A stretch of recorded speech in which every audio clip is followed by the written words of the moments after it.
الذكر فهل من مدكر بسم اللہ الرحمن الرحیم وقال الذین، اور ان لوگوں نے کہا لا یرجون لقاءنا،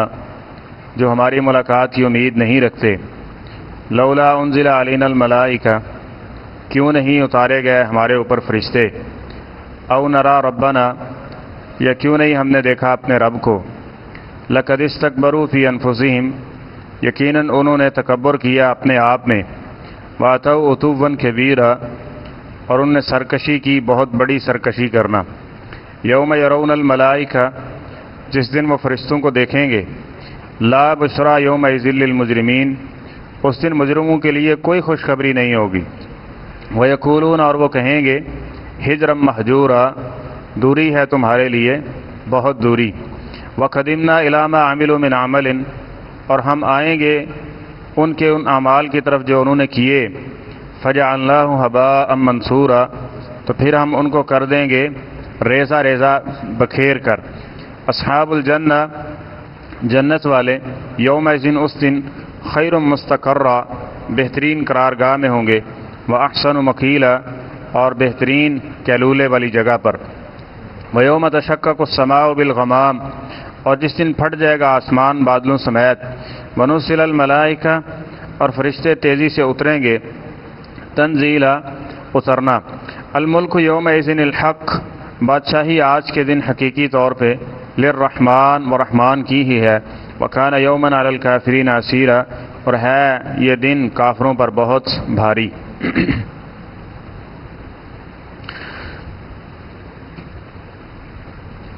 ابھی کچھ پہلے اسباق میں جو نبی کریم صلی اللہ علیہ وسلم پہ اعتراضات کیے، ان میں سے ایک یہ بھی تھے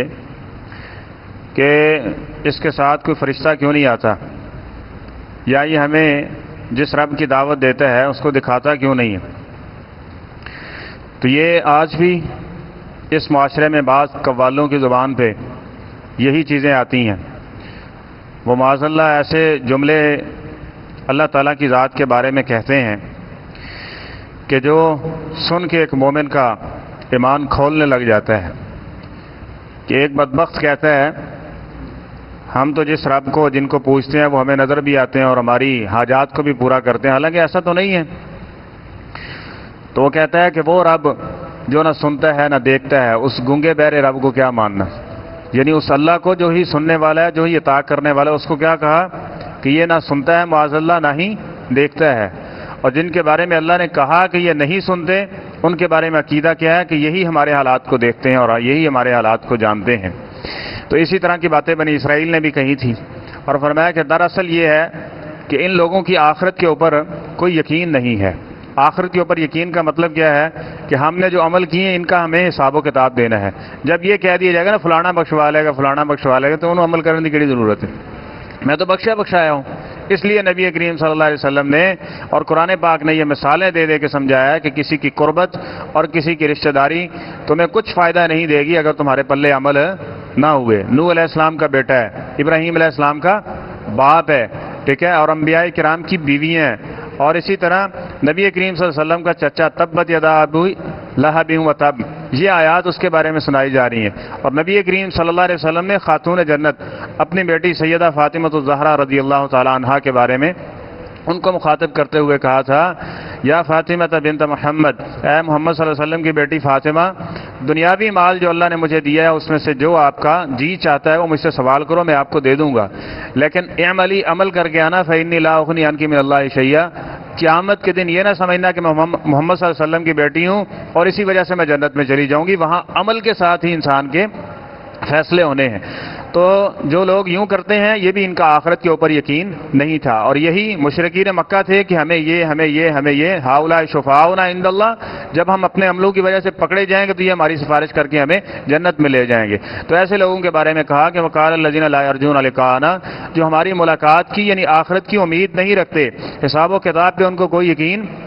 نہیں ہے اور اس کی تیاری نہیں کرتے، وہ کیا کہتے ہیں لولا انزل علینا الملائکہ، اگر ہم نے واقعی یہ مانا تھا تو فرشتے آ کے ہمیں بتائیں، ہمیں سمجھائیں کہ ہم ایسا کریں، او نرا ربنا، یا ہمارا رب ہمیں دکھتا کیوں نہیں ہے، جس طرح کہ بنی اسرائیل نے کہا تھا کہ ہم آپ پر ایمان نہیں لائیں گے یہاں تک کہ اللہ کو ہمارے سامنے لا کھڑا کرو، ہم اللہ تعالیٰ کو دیکھیں گے پھر آپ کو مانیں گے، وگرنہ ماننے کے لیے تیار نہیں ہے۔ تو اللہ تعالیٰ فرماتے ہیں لقد استکبروا فی انفسہم وعتوا عتوا کبیرا، انہوں نے اپنے آپ کو اتنا بڑا سمجھ لیا ہے اور سرکشی کی حدوں کو بھی عبور کر گئے ہیں کہ ایک خالق اور مالک کے بارے میں جو سب کچھ ان کو دے رہا ہے، حالانکہ ایک ذرے کے اوپر بھی غور کریں تو اللہ تعالیٰ کی وحدانیت ان کو سمجھ آئے گی، لیکن یہ اسی کی ذات کو چیلنج کر رہے ہیں، تو ان نے بہت بڑا تکبر کیا۔ اور تکبر کے بارے میں وہ حدیث آپ سنتے ہیں، اللہ تعالیٰ نے حدیث قدسی یا نبی صلی اللہ علیہ وسلم فرماتے ہیں کہ اللہ فرماتے ہیں الکبریا اور ردائی، یہ جو تکبر ہے یہ صرف بڑائی یہ اللہ کو ہی جچتی ہے، اور جو اللہ کے سامنے بڑا بننے کا اور تکبر کہتے کسے ہیں، نبی علیہ السلام نے دوسری حدیث میں اس کو واضح کر دیا، الکبر بطر الحق وغمط الناس، عام طور پہ تکبر سمجھا جاتا ہے لوگوں کو حقیر جاننا، یہ تکبر ہے، یہ بھی تکبر کی ایک قسم ہے، لیکن سب سے بڑا تکبر کیا ہے؟ بطر الحق، حق بات کا انکار کر دینا، سچی بات ہے نہیں مانتا جی میں، یہ سب سے بڑا تکبر ہے۔ اللہ اور اللہ کے رسول کی بات آ گئی، اس کے سامنے کہتا نہیں جی میں اس کو ماننے کے لیے تیار نہیں، تو یہ اپنے آپ کو اللہ رسول سے بڑا کر رہا ہے، باتو اتوون کبیرہ، اور بڑی سرکشی کر رہا ہے۔ تو فرمایا یہ فرشتوں کی بات کرتے ہیں، یوم یرون الملائکہ لا بشرا یومئذ للمجرمین، جس دن فرشتے آئیں گے، اور آئیں گے یہ فرشتے، ٹھیک ہے، فرشتوں کو بھی لایا جائے گا اور اللہ تعالیٰ کی ذات بھی، تو فرمایا کہ جس دن فرشتے آئیں گے نا، یا لا بشرا یومئذ للمجرمین، اس دن پھر مجرموں کے لیے کوئی بشارت نہیں ہوگی، وَيَقُولُونَ حِجْرًا مَحْجُورًا، اور ان کے لیے ایک مضبوط آڑ اور دیوار بنا دی جائے گی کہ وہ اللہ کی رحمت سے اور اس کے فضل سے محروم کر دیے جائیں گے۔ وَقَدِمْنَا إِلَىٰ مَا عَمِلُوا مِنْ عَمَلٍ، اور اس کے ساتھ ہم ان کے عملوں کو دیکھیں گے جو انہوں نے اعمال کیے، فجعلناہ ھباء منصورا، تو ہم ان کے جو اعمال ہیں ان کو ریزہ ریزہ کر کے بکھیر دیں گے، ختم کر دیں گے۔ یاد رکھیں عمل کر لینا یہ اتنی بڑی بات نہیں ہے، یا صرف عمل جب عقیدہ ٹھیک نہ ہو تو کوئی فائدہ دینے والے نہیں ہے، اور ہر جمعے میں یہ پیغام ہم سنتے رہتے ہیں اور اس کو عام کرنا چاہیے، اور آج کل یہ پھیل رہا ہے چنگا کام ہی ہے نا جی، اچھا کام ہے تو بس اچھا کام ہے کرتے رہو، قرآن پڑھنے میں کون سا روکا گیا ہے، یہ کام کرنے سے کون سا روکا گیا ہے، اب یہ جو ربیع الاول شروع ہوا پڑا ہے ہر بات کے آپ کو سننے کو اچھا کام ہی ہے نا، اس میں برا کون سا کام ہے، محبت میں یہ کر رہے ہیں، عقیدت میں یہ کر رہے ہیں۔ تو یہ پیغام قرآن پاک میں بار بار دیا گیا اور سمجھایا گیا ہے کہ عمل وہی مقبول ہے جو اللہ اور اللہ کے رسول کے بتائے ہوئے طریقے کے مطابق ہے، جس کو تم نے خود نیکی سمجھ لیا، جس کو تم نے خود اچھا سمجھ لیا، تو وہ اللہ تعالیٰ کے ہاں اس کا کوئی نہیں ہے اجر اور صلہ۔ اس لیے فرمایا کہ یہ جو کفار ہیں جن کا آخرت پر ایمان اور یقین نہیں ہے، ان نے بھی بڑے اچھے اچھے عمل کیے ہیں، جس طرح کہ آج کل کے کچھ مسلمان جو ان کنٹریز میں چلے جاتے ہیں اور اس کے بعد کہتے ہیں کہ مسلمانوں سے وہ بہت اچھے ہیں، مسلمانوں سے وہ بہت اچھے ہیں، در حقیقت یہ ہوتا ہے کہ ان کو اسلام اور ان چیزوں کا علم ہی نہیں ہوتا، تو وہ ظاہری دنیا کو ترجیح دینے والے ہوتے ہیں نا، تو ظاہری دنیا کے اعتبار سے دیکھتے ہیں کہ وہ بہت اچھے ہیں، اس لیے کہتے ہیں کہ وہ مسلمانوں سے بھی زیادہ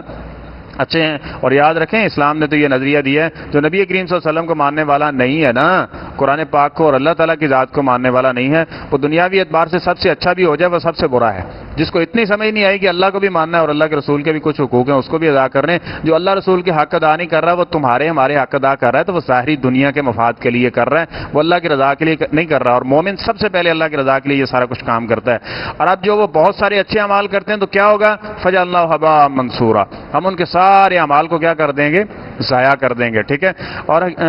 افسوس کی بات یہ ہے کہ بسا اوقات ہم ظاہری اعمال کے مطابق فیصلہ کر لیتے ہیں، اللہ تعالیٰ کی آیات کے خلاف کھڑے ہو جاتے ہیں، جو اللہ تعالیٰ نے بات کہی اس کو ماننے کے لیے تیار نہیں ہوتے۔ دیکھیں جی اگر وہ بھی جہنم میں جائے گا، وہ بھی جنت میں جائے گا، یا اس طرح کے فیصلے، تو جو اللہ تعالیٰ نے کہہ دیا ہے کہ یہ عمل مقبول ہے، بسا اوقات ایک چھوٹے سے عمل کی وجہ سے بھی اللہ تعالیٰ جنت عطا کرتے ہیں، اور بسا اوقات بڑے بڑے عمل بھی کیے تو یہ دیکھو فجعلناہ ھباء منصورا۔ اس لیے عمل کریں، سنت کے مطابق کریں، جو قرآن و سنت سے ثابت ہے وہی عمل کریں، تو اس میں اندر ہی خیر ہے، وگرنہ یہ دیکھ لیں، اور اس کے ساتھ اپنا عقیدہ بھی درست رکھیں، اور عقیدے کے اندر اگر کوئی خلل آ گیا تو پھر بڑے سے بڑے اعمال بھی فائدہ پہنچانے والے نہیں ہیں۔ اصحاب الجنہ یومئذ خیر مستقرا واحسن مقیلا، تو فرمایا جو اصحاب جنت ہوں گے، جنت والے، وہ بہترین قرار گاہ ہے معاشر کے میدان میں، کہیں عرش کا سایہ ہے، کہیں اللہ تعالیٰ کی رحمت اور مزید ان کو چیزیں وہاں مل رہی ہیں، واحسن مقیلا، اور پھر کیلولہ گاہ ان کے لیے یہ خوب اس کا انتظام کیا گیا ہے۔ یوم تشقق السماء بالغمام، اب فرشتے کب آئیں گے؟ تم فرشتوں کو مانگتے ہو کہ فرشتے آئیں، ہمیں ڈرائیں، ہمیں سمجھائیں اور ہمیں بازو سے پکڑ کے کہیں کہ تم نے یہ کام کرنا ہے، تو فرمایا کہ فرشتے آئیں گے، لیکن جس دن آئیں گے ونزل الملائکۃ تنزیلا، اس دن کیا ہوگا؟ تشقق السماء بالغمام، پھر آسمان پھٹ جائے گا اور تیزی کے ساتھ فرشتے جو ہیں وہ زمین کی طرف اتر رہے ہوں گے اللہ کے احکامات کو نافذ کرنے کے لیے۔ کچھ کو پکڑ کے کس طرح، کس کو آگ کی صورت میں، کسی کے بارے میں کہا گیا کہ فرشتے ان کے چہروں کے اوپر اور ان کے پشتوں کے اوپر تھپڑ مار رہے ہوں گے اور ان کو لے کے جا رہے ہوں گے میدان محشر کی طرف۔ تو فرمایا الملک یومئذ الحق للرحمن، پھر اللہ تعالیٰ فرمائیں گے بتاؤ آج حقیقی بادشاہی کس کی ہے؟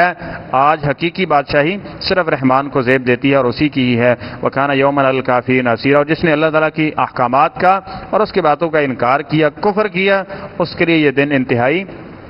سخت ہوگا۔ صدق اللہ العظیم۔